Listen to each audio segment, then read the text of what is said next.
Pokémon villains are some of the most memorable characters in the entire franchise. Whether they're trying to reshape the world, summon ancient legendary Pokémon, or accidentally cause an apocalypse because they're worried about a problem 1,000 years in the future, every generation has given us a different kind of antagonist. Now, I actually made a short video a while back ranking these villains based on how evil they were.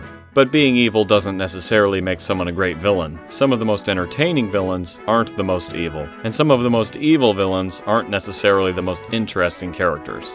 So for this ranking, I'm looking at things like their personality, motivations, impact on the story, memorability, and overall effectiveness as a villain. In other words, this isn't a ranking of who committed the most crimes, it's a ranking of who I think works best as a character and as an antagonist. One quick note before I dive in. For this ranking, I'm not going to include Generation 2, because unlike every other generation, Johto doesn't really have a single main villain. Giovanni is absent throughout the story, the Team Rocket executives act more as a group than as a central antagonist, and while Silver somewhat serves as an antagonist, he's more of the rival role than the villain role, so there isn't one clear villain representing the generation, and I've decided to leave it out.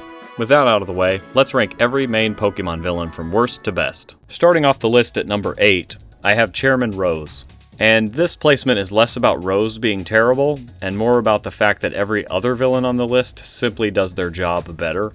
Because I do like Chairman Rose, and he actually has the ingredients of a compelling antagonist. He's the chairman of the Pokemon League, he's respected throughout Galar, and his goal is to prevent an energy crisis that could threaten the region's future. I feel like one of the issues is that the game doesn't sell the urgency of that crisis. According to Rose, Galar's energy problems won't become a serious issue for roughly 1,000 years. So naturally, he decides the best course of action is to awaken a legendary Pokemon capable of causing a regional catastrophe immediately. It's a plan that feels a little irrational, and it's a little difficult to take seriously. What makes this especially frustrating is that Rose spends most of the game being portrayed as a genuinely reasonable and intelligent person. Characters talk about how much he has done for Galar, and for most of the story he comes across as someone who genuinely wants to help people. Then near the end of the game, he suddenly jumps from concerned chairman to unleashing his plan because Leon asked him to wait until tomorrow. As a result, Rose never feels as threatening or well-developed as the villains above him. I don't think he's a bad concept at all, but the execution leaves a lot to be desired, which is why he lands at the bottom of this ranking. Coming in at number 7, I have Lysandre. And Lysandre is probably the villain on this list that frustrates me the most, because I genuinely think he had the potential to be one of the best antagonists. Everything about him screams final boss. He has a great design, a good battle theme, an intimidating presence, and a plan that feels far more threatening than simply stealing Pokemon or making money.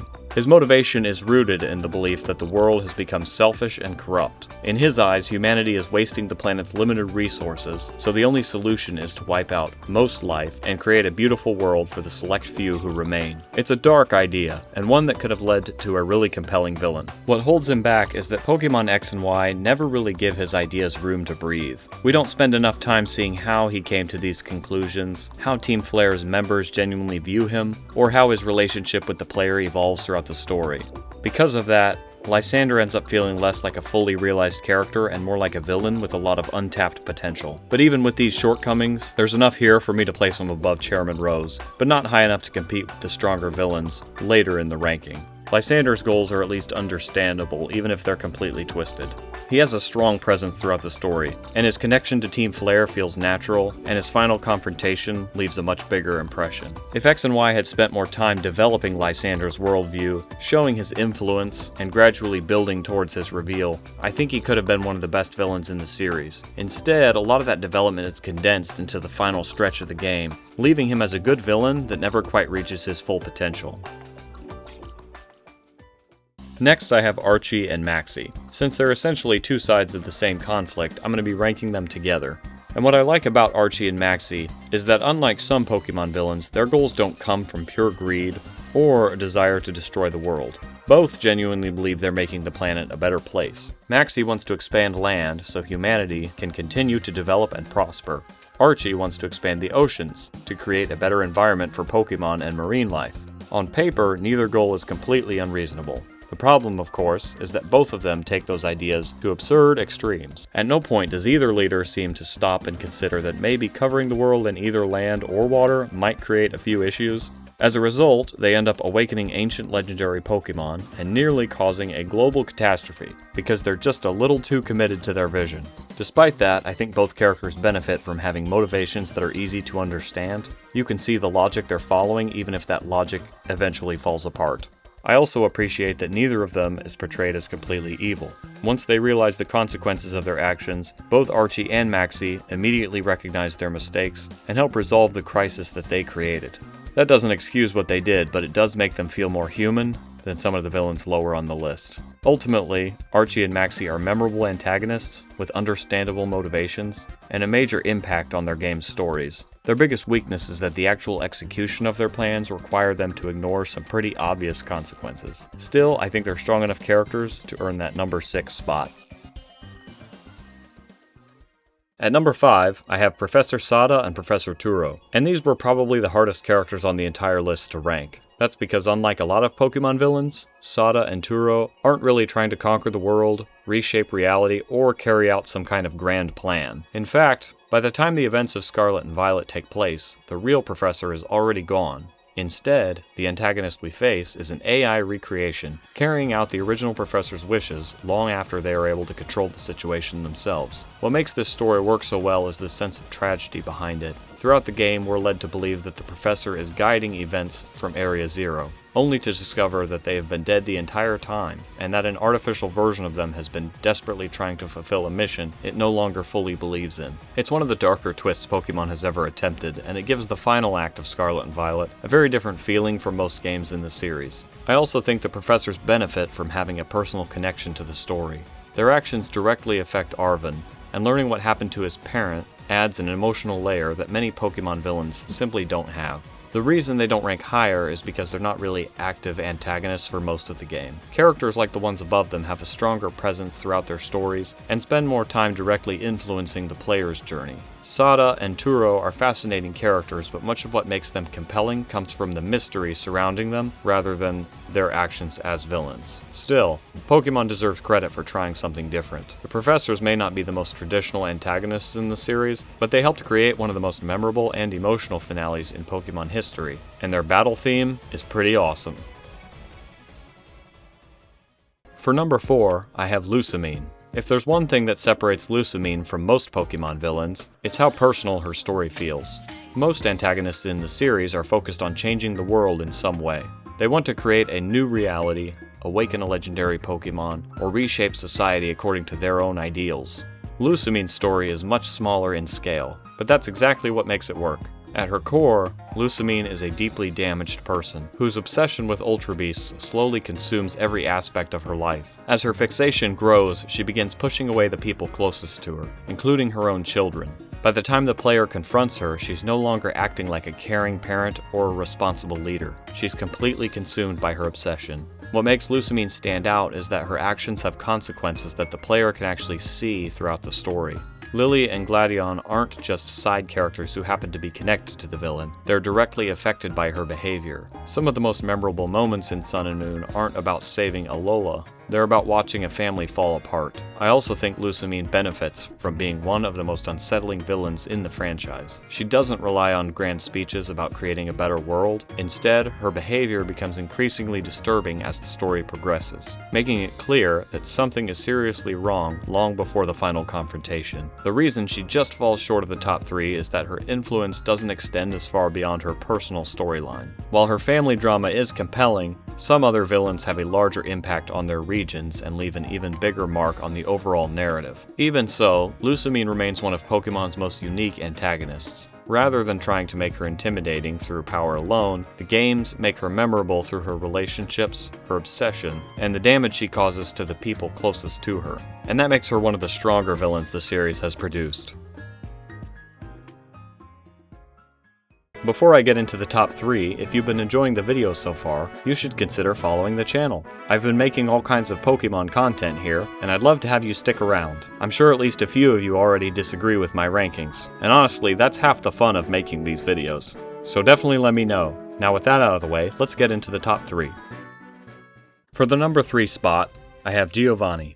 There's a reason Giovanni remains one of the most recognizable villains in Pokémon history.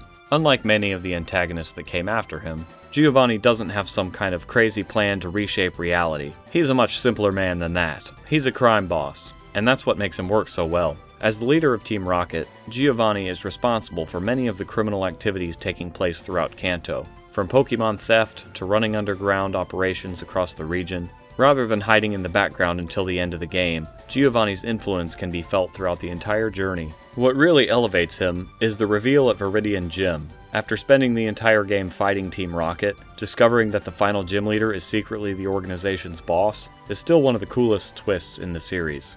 I also think Giovanni benefits from feeling more grounded than many Pokémon villains. While later antagonists often have world-ending ambitions, Giovanni's goals are much more believable. He's motivated by power, money, and control, which makes him feel less like a comic book supervillain and more like an actual criminal mastermind. The reason he doesn't take the top spot is that Pokémon's storytelling became more ambitious as the series evolved. The villains above him are explored in greater depth, have more complex motivations, and play larger roles in their game's narratives. Giovanni is incredibly effective, but he's intentionally a simpler character. But even then, it's hard to overstate how important Giovanni is to the series. He set the standard for every Pokémon villain that followed, and decades later, he's one of the most memorable antagonists the series has ever made. And for that reason, he earns the number 3 spot on this list. And coming in at number 2, I have Cyrus. Out of every villain in the Pokémon series, Cyrus might be the one that is the most intimidating. And what makes him so effective is that he genuinely believes the world itself is flawed. In his eyes, human emotion are the source of conflict, suffering, and imperfection.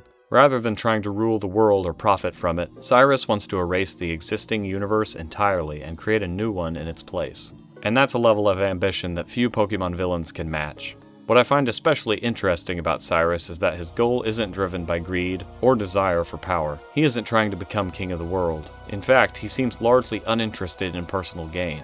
Everything he does is in service of creating what he believes will be a better reality. That conviction makes him incredibly dangerous. Throughout Diamond and Pearl, and especially Platinum, Cyrus never really wavers from his beliefs. No matter how many times he's challenged, he remains completely committed to his vision. There's never a moment where he suddenly realizes he's wrong or abandons his plan. He truly believes that what he's doing is necessary. I also think Team Galactic does a great job of reinforcing his character. While many villain teams feel like groups of criminals or troublemakers, Team Galactic feels more like a cult built around Cyrus's worldview. Their loyalty helps sell the idea that he's a charismatic and influential leader, rather than just another villain with a large organization behind him. The only reason Cyrus doesn't take the number 1 spot is because while he's incredibly compelling, the villain above him manages to be just as threatening while also playing a much larger role in the story's emotional and personal conflicts. Even so, Cyrus remains one of Pokémon's most memorable antagonists. His goals are ambitious, his personality is unforgettable, and his willingness to erase the universe itself makes him one of the most dangerous villains. So taking that number 1 spot, I have Ghetsis. When I look at everything that makes a great Pokémon villain, personality, motivation, story impact, memorability, and overall effectiveness, no character checks every box quite like Ghetsis does. From the moment he's introduced in Pokémon Black and White, Ghetsis presents himself as a wise and compassionate leader.